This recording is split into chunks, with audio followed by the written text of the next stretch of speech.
नमस्कार दोस्तों। Secrets of life and mind में आपका स्वागत है। दोस्तों, जब साइंस कहती है कि पेड़ पौधों में भी जीवन होता है और आध्यात्मिक रूप से भी ये कहा जाता है कि सभी प्रकार के जीवों में, चाहे वो इंसान हो या कोई भी पशु पक्षी या पेड़ पौधे हों, सब में एक जैसी ही आत्मा होती है।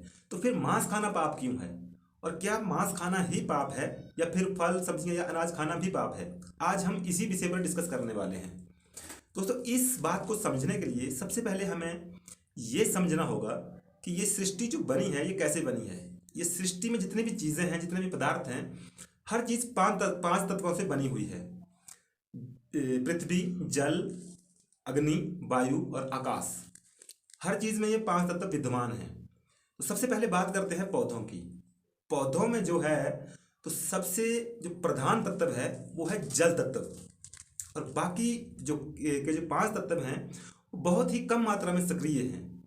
उसके ऊपर जो दूसरी चीज़ है वो है कीड़े मकोड़े। तो कीड़े मकोड़ों में दो तत्व प्रधान हैं, अग्नि तत्व और वायु तत्व।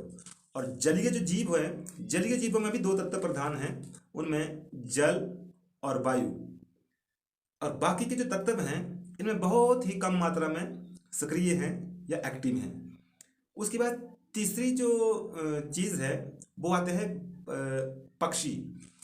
तो पक्षियों में क्या है कि तीन तत्व प्रधान होते हैं, अग्नि, जल और वायु। और बाकी के जो दो तत्व हैं, पृथ्वी और आकाश, वो इनमें बहुत ही कम मात्रा में सक्रिय होते हैं या एक्टिव होते हैं। इसके बाद चौथी जो चीज़ है वो आते हैं पशु। पशुओं में क्या है कि चार तत्व होते हैं, पृथ्वी, जल, अग्नि और वायु। इसमें ये चार तत्व बहुत ज़्यादा मात्रा में सक्रिय होते हैं, एक्टिव होते हैं। और जो पांचवा तत्व है आकाश, वो इनमें बहुत ही कम मात्रा में सक्रिय होता है। और जो पूरे के पूरे पांच तत्व हैं जो पूरी मात्रा में सक्रिय होते हैं वो इंसान के अंदर होते हैं। तो इसी प्रकार से जब हम किसी चीज़ को काटते हैं या खाते हैं, अगर हम कोई फल, सब्जियां, अनाज आदि खाते हैं, तो इनमें हम ज़्यादातर एक ही तत्व का उपयोग करते हैं।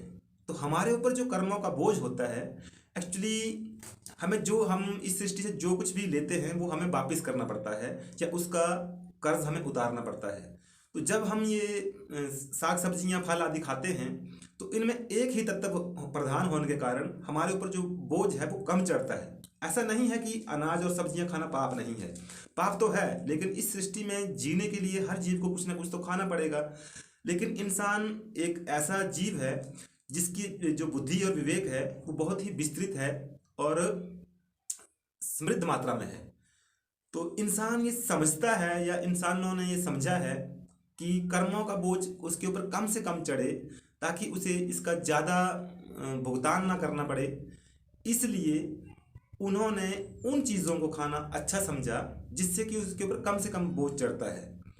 तो अगर हम फल सब्जियां आदि खाते हैं और अनाज खाते हैं, तो इससे हमारे ऊपर सिर्फ जल तत्व का एक बोझ चढ़ता है और बाकी के तत्वों जो तत्व हैं वो इसमें बहुत ही कम मात्रा में होते हैं, इसलिए इंसान के ऊपर कम बोझ चढ़ता है।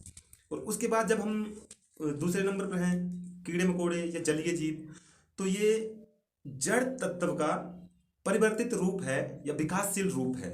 जैसे अग्नि का मतलब है ताप और वायु जो है वो जल का ही गैसीय रूप है। तो ये अपनी विकासशील अवस्था में है। तो जैसे जैसे इसकी अवस्था ऊपर बढ़ती जाती है, उसी प्रकार से इंसान को मारने में या किसी जीव को मारने में पाप कहलाता है। तो जो हम पशुओं को मारते हैं या काटते हैं, उनका मांस खाते हैं, तो उससे हमारे ऊपर ज़्यादा बोझ, कर्मों का ज़्यादा बोझ चढ़ता है, जिसके कारण कि हमारे बहुत ही बुरे कर्म बनते हैं। और इंसान को मारना पाप इसलिए है क्योंकि इंसान के अंदर पूरे के पूरे पांच तत्व होते हैं। इसी वजह से मांस खाना पाप कहा गया है। हालांकि साग सब्जियां खाना भी, ये बिल्कुल सच है कि साग सब्जियां और अनाज खाने से भी पाप चढ़ता है, लेकिन बहुत ही कम मात्रा में चढ़ता है। इसी वजह से मांस खाने को पाप समझा गया है। अब इसके दूसरे पहलू की अगर हम बात करें कि सभी जीवों में एक जैसी आत्मा होती है, तो फिर सभी को मारने का पाप भी एक जैसा होगा। तो इसका जो जवाब है वो ये है कि सभी जीवों में आत्मा तो होती है, लेकिन आत्मा को ना तो कोई छू सकता है, ना मार सकता है, ना काट सकता है, ना खा सकता है। आत्मा अजर अमर है, ये एक शरीर से दूसरे शरीर में जाती रहती है। लेकिन 5 तत्वों से बने हुए किसी भी जीव को या कम तत्वों से बने हुए या ज़्यादा तत्वों से बने हुए जीव को मारना पाप है, तो वो उन तत्वों की वजह से है। आत्मा को ना तो मारा जा सकता है ना पैदा किया जा सकता है। और अगर दूसरे तरीके से बात की जाए तो इंसान का जो अंदर का सिस्टम है, जो आंतें हैं, जो भोजन को पचाने का सिस्टम है, वो मांस खाने के लिए नहीं बना है। उसकी जो संरचना है वो इस प्रकार से बनी है कि वो साग सब्जियां या अनाज आदि ही पचा सकता है। अगर वो मांस खाता है तो इससे उसके अंदर कुछ विकार या बीमारियां पैदा होना शुरू हो जाती हैं।